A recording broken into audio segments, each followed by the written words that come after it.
biggest differences between the training and the mentality of dance and rhythmic gymnastics. It was definitely a struggle when I made the transition. And in ballet, I was trying to figure out, like, what do I do?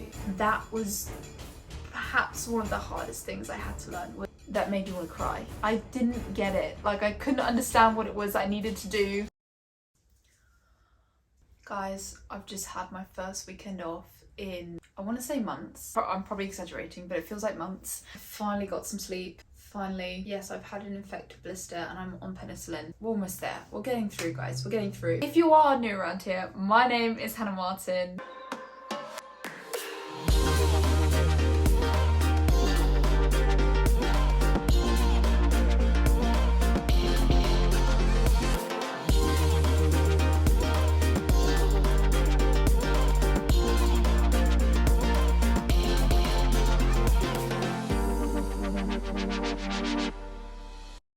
Today I'm doing a video. I mean, I haven't talked about my rhythmic gymnastics past on this channel for a hot minute. It's been a long time, guys. If you guys didn't know, I used to be a rhythmic gymnast. Back in 2018, I competed at the Commonwealth Games, was English champion, won something in the British Championships, can't quite remember at the moment. I was an elite rhythmic gymnast. It was something I was really passionate about and I still love the sport. And now obviously I am an apprentice with Birmingham Royal Ballet, a professional ballet dancer. It's crazy to have had two big passions in my life and then feed into each other the way that they have.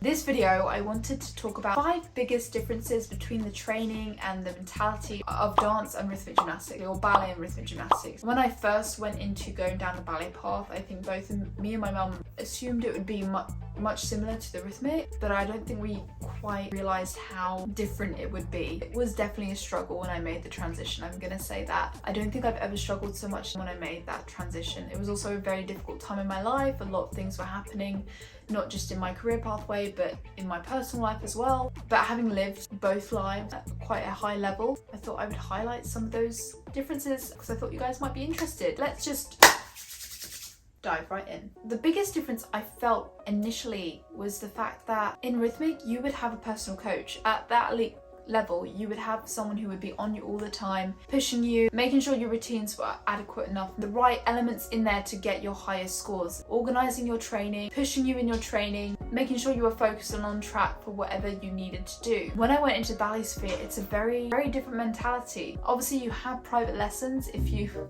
can afford them, but most of the classes are big group classes and you don't necessarily get that individual attention as much as you get in rhythmic. And in ballet, I was trying to figure out, like, what do I do? Obviously you have your ballet teacher, but they're not there 24/7 to guide you. They're not setting your whole plan for every single day for you. You have to be a lot more independent, especially when you're getting to your upper school years that I kind of got super involved in ballet. So I think that was a big shock initially. I was like, man, I'm gonna have to try and figure this out. I mean, I'm still learning. It's taken quite a few years to try and figure out the formula. I think I took on the job of being my own personal coach, which I think a lot of ballet dancers do. Learn how to listen to your own body. You learn how to know what makes you tick, what makes your body feel great, what makes you perform best in your rehearsals. So that's something that I have noticed is a big difference. The second one, and perhaps has been one of the hardest things, is the fact that ballet dancers have to pick up choreography so very quickly. If you're a rhythmic gymnast, I'm telling you, sometimes you can be doing the same routine at least a year,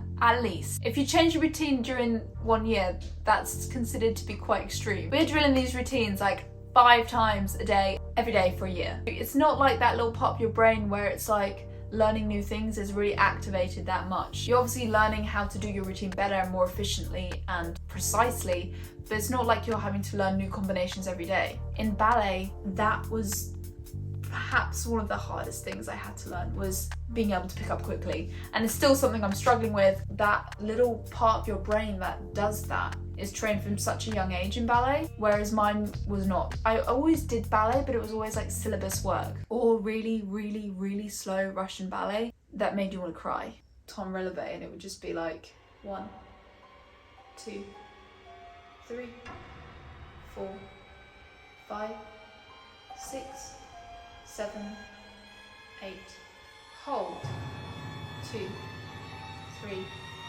4, 5, 6, 7, 8. You get the picture. I remember that was one of the hardest things coming in, especially when it came into company life, how quickly they would teach the exercises and you would just have to know it. I remember when I landed at Elmhurst and I was like, oh my gosh, my brain is exploding. I feel like I had to use twice as much energy every single class just to try and stay on top of what on earth we were doing. So I just didn't have the same range of repertoire of steps because I hadn't been doing it as long. So when there's like a new step that I haven't done popped in a combination, I do still struggle, but I'm working on it. We're a work in progress, and I'm proud to say that I am definitely still a work in progress. The third thing, and something I have definitely felt more in company life than ever, as a ballet student you're still training. Most of it is training and then the shows are on the side.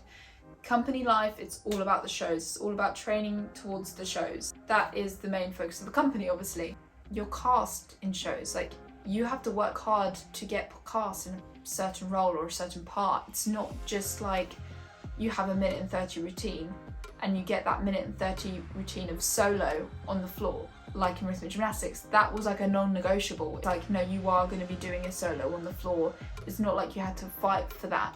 In ballet, you have to get cast even to have the chance to do a solo on stage, or even to call ballet work, you still have to get cast to do it. So I think that was an interesting shift. It was no longer a done deal that I was going to get to do a solo. I first have to get cast in order to be able to perform.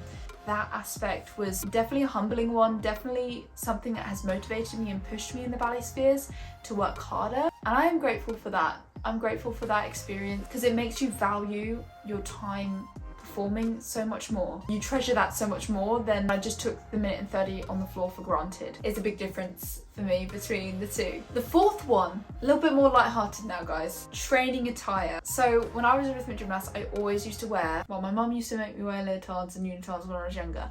But when I got older, I used to always wear leggings, sports bra and a top. It was super comfortable. A bit TMI, but like going to the loo was so much easier with leggings than a leotard. Let's just put it that way. As a kid growing up, I had eczema, so ballet tights were always like, I obviously did ballet classes when I was younger and I hated putting ballet tights on. If I could get out of wearing ballet tights, I would.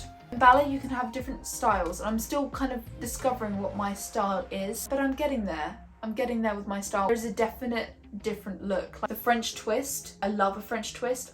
Can still hardly do them, but I'm working on it. If I wore that for training to the gym, it would just fall out. There's no way I could wear that for rhythmic. And also our ballet buns, it took me a long time to realise like they're supposed to be flat, because in rhythmic, you have a bun like that and that's totally normal. So the whole pancake bun thing, something I had to learn. For the first few weeks of training as a ballet dancer, I was definitely still wearing half-length leggings and a training top. But then I realised part of putting the ballet tights on for me, putting the ballet tights on and putting the ballet leotard on is what made me feel like a ballet dancer. Sometimes putting myself in the clothes would make me feel more the part. Sometimes you've got to fake it till you make it. You've got to make yourself look the part and then you might start feeling the part. My final one, again another mental one. I don't know if anyone who has transitioned from rhythmic to ballet can relate to this, but I had to get out of this mentality that there was a scoring system. Because in rhythmic, you get points. Every time you don't point a toe, it's 0.1 off, 0.1 off. Get points for throwing, catching your apparatus. The harder it is, the more points you get, the higher score you get, the better gymnast you are. The more spins you can do, balances you can do, the best technique of the balances so that you don't lose more points than execution. I couldn't wrap my head around what it was about ballet.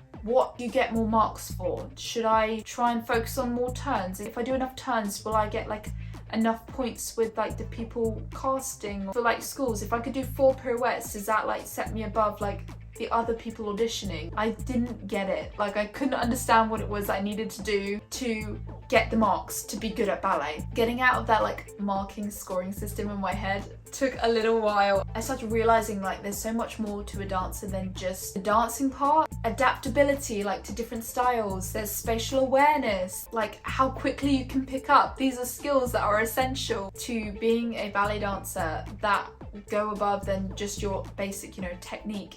Artistry, the way you link moves, the way you use your port de bras, use your stage presence. All these things are important. Also, like ballet is subjective. You could have an amazing movement style and someone could think you're absolutely fabulous in one sphere.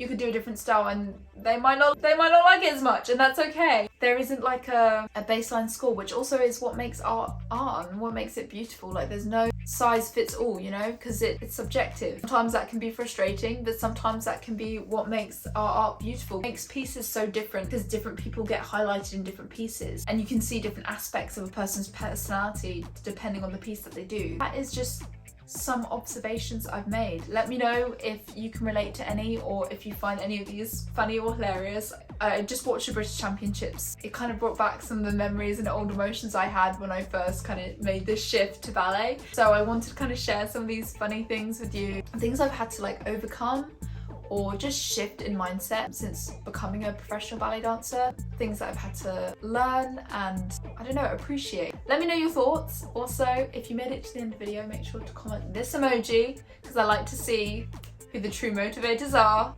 I see you and I appreciate you and I love you, and I will see you very soon in my next video. Make sure to dream big and make it happen.